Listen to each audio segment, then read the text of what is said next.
Right then, lads. What I've spent the weekend doing is spamming out these Prusa headbands for the COVID-19 face shields. If you don't know what that's about, Google it. But anyway, basically, people with 3D printers can actually make something useful now. And so if you have a 3D printer, or if you have one that you haven't made, got it for Christmas or something, it's probably the time to make it, because if everybody that had one and just had the spare sort of trial plastic that they got with it lying about started spamming these out, we could make tens of thousands in a day. So anyway, that's my minor contribution, and I'm actually working on a bit of software with my co-op DC-DC, which will hopefully help us have a sort of distributed factory and hand these out to where they're needed, because even if the NHS get their stuff sorted, there's still loads of shopkeepers, delivery drivers, fast food workers and stuff that could probably benefit from having a face shield. The other thing that I have had difficulty with, though, and we actually set out to make this video about, is the designs for the Prusa, for the Prusa face shield. They come with a DXF file that show you how to basically laser cut this sheet, but most of us, I know I don't, have the ability to actually laser cut it myself. But I have come up with a fairly cheap and easy way to do it using just a hole punch Stanley knife and basically some way to measure 5.9 centimeters. So this is how you do it. You want to get your standard office hole punch and put it on what's probably going to be the smallest setting you can find. And then you want to punch the hole as if you would, as tight into the corner as you can, as if you were just punching it into a piece of paper. And then there you go, you've got your first two holes.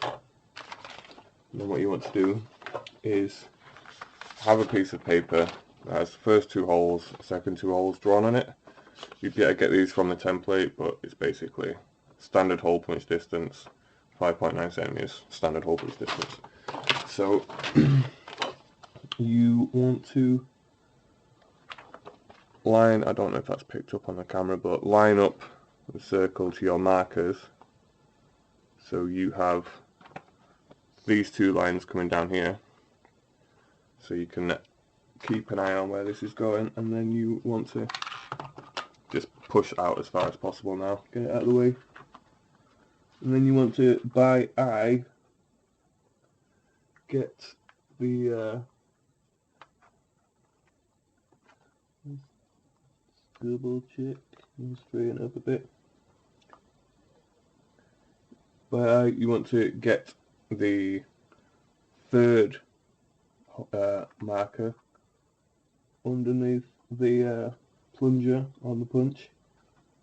Hold it as far back as far into it as you can, and boom. So is that right? It's about right. It's a couple of mil out, but hopefully it'll still fit. So we can. Here we go. Ooh. We kind of stretch it. This one's a bit wonky, but you can still pull it over that corner. Ooh. Maybe mess this one up a bit.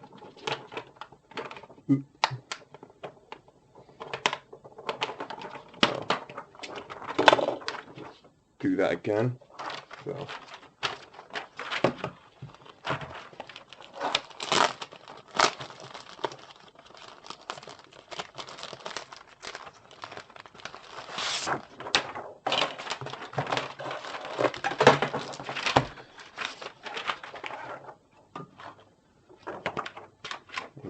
Short as possible.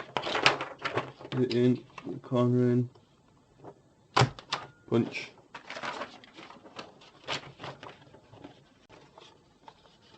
Line these two holes up here again, and line that out. It's in as far back as you can. There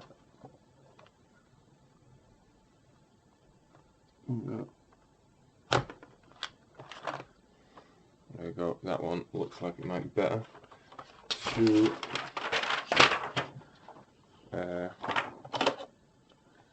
So we grab a headband, check that it's right.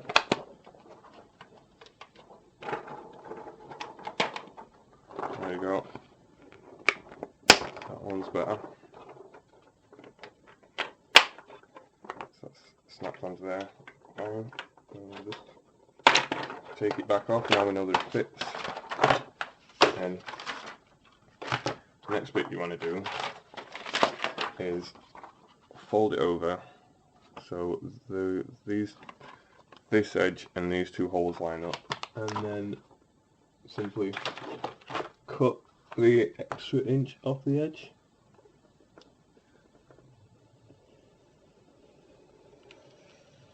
That bit done, and then these corners are sharp, so you can't really round them properly without a laser cutter, but you can just cut them off a little bit.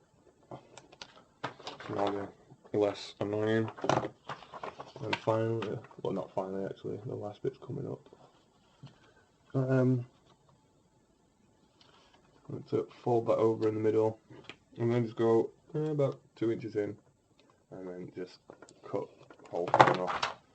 So now you've got more of a face mask shape. It's not perfect, but don't matter. It's the best you can do. And if you don't have a laser cutter, then basically for the last step, this bit's important actually.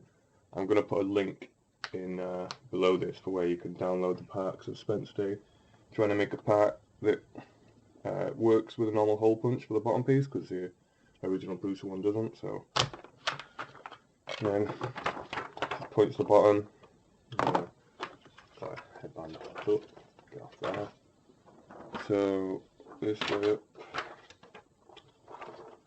holes in the middle, there you go, edges, and I think this is the bit that I designed today. I'm not just showing off because I designed it. If you're doing it this way, you need to download this piece, not the official Prusa one, because the official Prusa one isn't very good with this acetate and it just falls off. So this is a bit of a faff to try and get the plastic. You want to really thread it along the end, and then you're going to have to battle with it a bit. But there's a reason for this.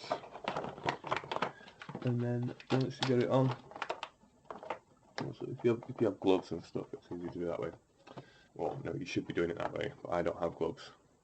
So, anyway, there you go. That bit is on, nice and solid. Holds on better than the other one. It's a bit floppy, but that's because we're using 100 micron thick acetate. And then use some kind of laggy band. This is a non-slip mat that you put under a rug that I got from IKEA. But yeah, laggy bands, anything will work. And there you go. Face shield. Made in a couple of minutes.